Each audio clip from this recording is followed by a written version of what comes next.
The land of waves. इन सभी group of शिनोबिस को अपने अपने विलेजेस को प्रोटेक्ट करना पड़ता है और लॉर्ड होकागे की तरफ से दिए गए मिशंस को भी पूरा करना पड़ता है, जो रैंक डी से लेके एस तक के होते हैं। तो इस ग्रुप का पहला हाई रैंक मिशन था लैंड ऑफ वेस्ट से आए ब्रिज बिल्डर ताजुना को सही सलामत अपने गांव पहुंचाने। फिर हमें सीन दिखाया जाता है गाटो नाम के एक आदमी का, जो ब्रिज बिल्डर को खत्म करके गांव पर कब्जा करना चाहता था, क्योंकि उसके बने ब्रिज से वो गांव को कभी नहीं हटा सकता था। गाटो ने ताजुना को खत्म करने का काम एक जालिम को सौंपा था। और यहाँ एंट्री होती है इस सीरीज के पहले विलन की, जिसका नाम जाबुजा होता है। जाबुजा अब तक कई सारे लोगों को खत्म कर चुका था और उसे 7 स्वॉर्ड्समैन ऑफ द मिस्ट भी कहा जाता है। फिर वो ताजुना पर हमला करने के लिए चला जाता है, पर उसके साथ टीम 7 होने से वो उन पर भी हमला करता है। जाबुजा से कुछ देर फाइट करने के बाद काकाशी एक वाटर प्रिजन के अंदर फंस जाता है। ये देखकर बाकी मेंबर्स घबरा जाते हैं। नारुतो तो अपने होकागे बनने के सपने पर भी डाउट करने लगता है, पर सास्के उचिया बिना डरे जाबुजा से लड़ता है। उसे देखकर नारुतो भी मोटिवेट होता है और सास्के का साथ देने के लिए चला जाता है। फिर वो दोनों एक स्ट्रेटजी बनाकर काकाशी को उस वाटर प्रिजन से छुड़ाते हैं। काकाशी बाहर निकलते ही अपने आंखों से हेडबैंड उतारता है और अपने शारिंगान के इस्तेमाल से जाबुजा की ही मूव्स उसी पे कॉपी करता है। और यहाँ पता चलता है कि क्यों काकाशी को कॉपी निंजा कहते हैं। और हमने ये भी नोटिस किया होता है कि शारिंगान आइस कितनी पावरफुल होती है। देन जाबुजा मर जाता है, पर उस पे आखिरी बार हाकू नाम का एक ट्रैकर निंजा करता है और काकाशी की परमिशन से उसकी बॉडी ले जाता है। नारुतो वर्स में कुछ डिफरेंट टाइप्स के आंखें होती है, जैसे शारिंगान, बैकुगान और रेनेगान।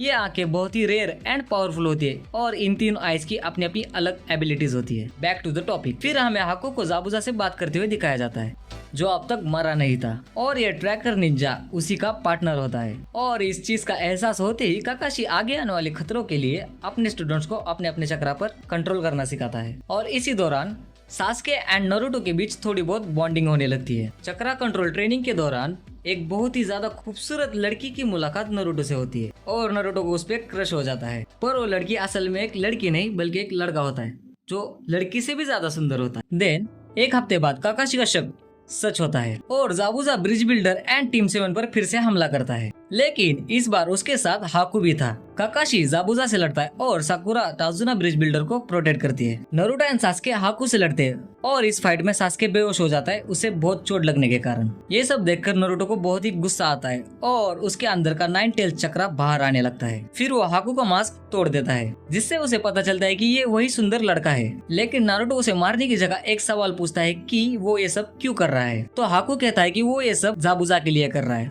और वो बस उसका एक हथियार है और वो उसके लिए कुछ भी कर सकता है। पर जाबुजा को उसकी कोई फिक्र नहीं होती, वो तो हमेशा हाकू को इस्तेमाल करता है। कुछ देर लड़ने के बाद फाइनली काकाशी जाबुजा को मारने ही वाला होता है, तभी हाकू बीच में आ जाता है और खुद की जान जाबुजा के लिए गवा देता है।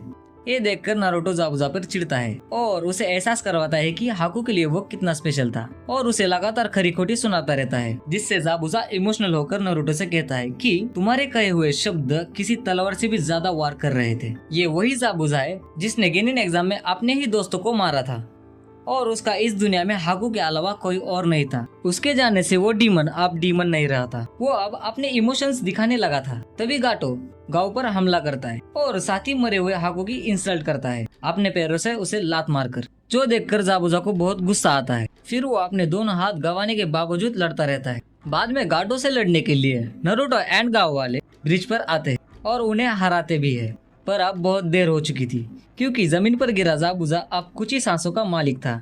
तभी वो काकाशी से रिक्वेस्ट करता है कि वो अपना आखिरी वक्त हाकू के सामने गुजारना चाहता है और काकाशी जाबुजा को उठाकर हाकू के सामने लेटा देता है। और फाइनली इस तरह the 7 swordsman of the mist, the demon of the mist, Zabuza Momochi अपना दम तोड़ देता है। ये देखकर सभी गांव वाले और टीम 7 बहुत इमोशनल हो जाते हैं। लेकिन मिशन की शुरुआत में नारुतो से चिढ़ने वाला ब्रिज बिल्डर ताजुना नारुतो की बहादुरी देखकर इम्प्रेस हो जाता है और अपने बनाए नए ब्रिज का नाम द ग्रेट नारुतो ब्रिज रखता है। तो इसी के साथ नारुतो सीजन 1 रिकैप सीरीज का पार्ट 1 खत्म होता है। अगर आपको ये वीडियो अच्छी लगी हो तो इसका सेकंड पार्ट देखना ना भूले। और आखिर में हमारी तरफ से एक special tribute to My Hero Academia. आखिरकार 9 साल से चलता आया हुआ ये लेजेंडरी एनीमे आज ही के दिन खत्म हो गया है। हम फ्यूचर में इस पर जरूर वीडियो बनाएंगे। तब तक के लिए keep watching anime. Until next time, thanks for the watching anime.